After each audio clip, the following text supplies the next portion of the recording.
Hi, welcome to today's video and thanks for joining me. Today we're going to be looking at this subject, getting a retirement plan and what are the outcomes when you do a retirement plan. So many of you ask me all the time, what kind of outcomes will you expect to see when you do your retirement plan? What are the items that you put into a financial plan? So what is the information that is required to do that? And then what can we expect in getting a retirement plan?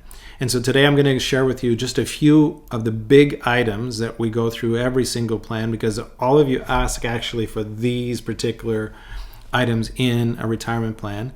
So I'm going to share with you exactly what does that look like and sort of the process involved, so you can see what are these outcomes that you've all been asking about. Now, when I share this information with you, if this doesn't compel you to get a retirement plan or financial plan done, I don't know what will, because this is some serious compelling evidence that a plan is going to make you feel so much more confident, your anxiety levels are going to drop, and you're going to feel ready to get going with retirement because you'll see that it's all working out for you and you can do the things you've always wanted to do.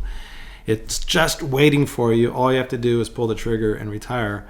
So without further ado, let's get into why you're here today. Okay, many of you asked for a phased retirement income. What does that mean? There's that go-go, slow-go, and no-go years of retirement. So it means your income is kind of stepping down. You've got more income when you're younger and more mobile and ready to hit Europe and do all these wonderful things with your money, and you're active. And then as you age and become less energetic and mobile, you don't need to consume as much money. And certainly when you're in your 80s, it's unlikely you're going to hop on a plane and go spend months in Europe. And so you're going to be more local, more sedentary, sleeping more, but you'll be more locally active, and that won't cost you as much money. So that's what we mean by phased retirement income. So what does that look like in a plan? Well, let's look at one together. Here's an example of a couple. One is age 65 and the other one is going to retire at age 60. So what do you see right away is that their age gap is 10 years. What does that mean in this particular plan is that one is going to be retiring sooner than the other. One's retirement income might start to come in ahead of the other. And so from our planning point of view, we have to think about, okay, what incomes are coming in, how are we going to be using the incomes, and then when is the secondary income coming in for the other spouse when they retire. And then the other conversation is, which I always love to hear about, is what do you do for 5 or 10 years waiting for the other spouse to be in a position to retire? So that's always interesting as well. But here, let's continue on. So what's that phased income? Well, they say, David, we like to have about $125,000 of after-tax money available to spend on our lifestyle. And then when we're older, about $100,000, that'll take us out to about age 80. And then after that, about $5,000 a month of after-tax spending is what they're asking. And that goes on, you can't see it as below the page, but it goes out to about age 90. So there's an example, 125, 100, and down to $60,000 for a couple. Now, what are they going to be doing with their money and their time in retirement? So let's look at that together. Well, they have all these spending going on. So when we say $125,000, what we're really saying is $125,000 is used for property tax and groceries, putting gas in the car, buying clothes, date night. It's just fun, kind of regular day lifestyle spending. But it's in addition to all of these other big ticket items, right? So $125,000 plus $35,000 a year for travel, plus getting new cars, because you're going to be getting a new or used car 2 or 3 times throughout your retirement. Maybe you have a goal to help your kids out with their wedding, and you probably don't want to have the same furniture or fixtures you've had for all these years, and you might want a little bit of an upgrade now that you're in retirement.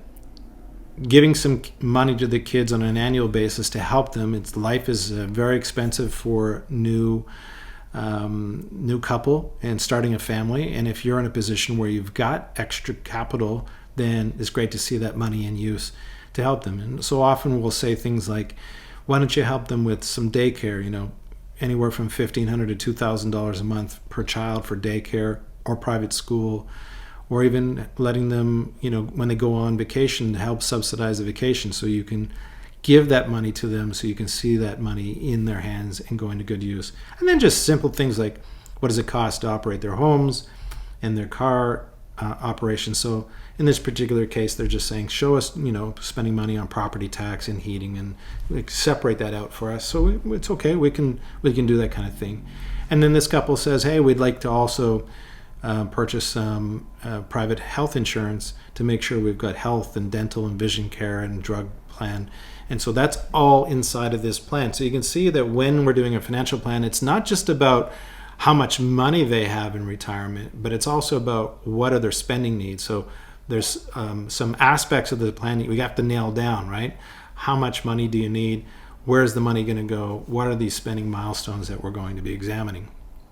Okay, the next one is, you always ask, is when should we take CPP and Old Age Security? And I always love this conversation, because some of you come to this with this idea that you thought you would always defer CPP, or that you would take it early, or you take it at a certain age.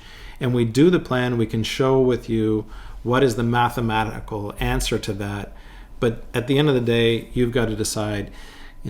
Some people say, look, I paid into this all my life, I'm going to start it as soon as possible. And I'm not going to argue with people and debate that, because I understand that completely. So, we'd build a plan with that in mind. In this particular case, let's show you what we're doing with this couple. Again, remember that they're age 70, and that they're going to defer CPP in this example to age 70. Now, quite often that happens to be one of the things that happens most often in plans, is you push the CPP off as far as you can. Unless you need the money and you got to start CPP early, or you're of the mind, like what I just said before, where you said, look, I'm not going to wait, I'm going to take it right away. Who knows what life has in store for me, so let's get that money right away. Okay, RSP Meltdown. Why am I leading you into this one? Because it's kind of tied into when you take CPP. So let's look at that together. Reminder of when we're taking CPP in this example. There's this highlighted area, that's the CPP and Old Age Security column. And here we are at age 70, we've deferred that, and there's the amount of money coming in for CPP and Old Age Security. And why are we pushing this off? Because we want to do an RSP Meltdown highlighted on the right-hand side.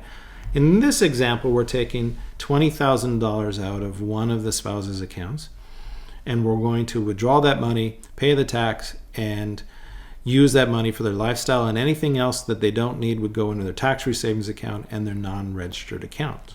Why are we saying defer CPP? Well, look, this is the highlighted area where you could have taken CPP from age 60 to 70, right? So if we push CPP off, you can see the ages intersecting here, that if we were doing an RSP Meltdown at the same time we got CPP and Old Age Security, that would just drive their income, or their taxable income, up. And so what we do is we push CPP off, and then we take that withdrawal from the RSP. So the timing of your withdrawals is important when you're doing an RSP Meltdown. So there's that window afforded us, this ability to go ahead and do the RSP Meltdown. Okay, the last one that we're going to talk about is downsizing.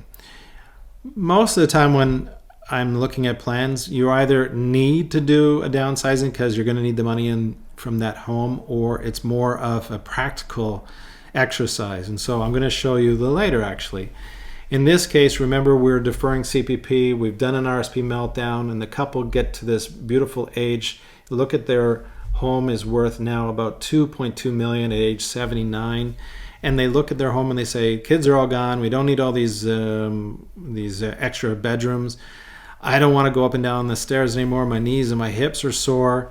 It's a pain to clean the house. It's too much work, the gardening, everything, the maintenance, the upkeep. It's time to simplify our life. So let's sell this. Let's buy a condo. And you're going to buy it for cash. Let's say $1 million. Pretty decent condo. And now you've got $1.2 million left over from the sale of your house.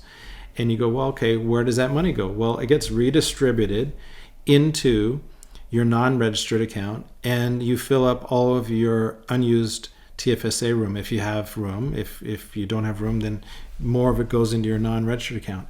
Now, this combination of a high TFSA balance and a non-registered account is really a powerful combination, because what you want to be doing is using that money to your advantage, right? So you have all this money now, you can reinvest it into income producing assets. You can give some of it in much larger quantities to your kids while you're living. You can give to charity.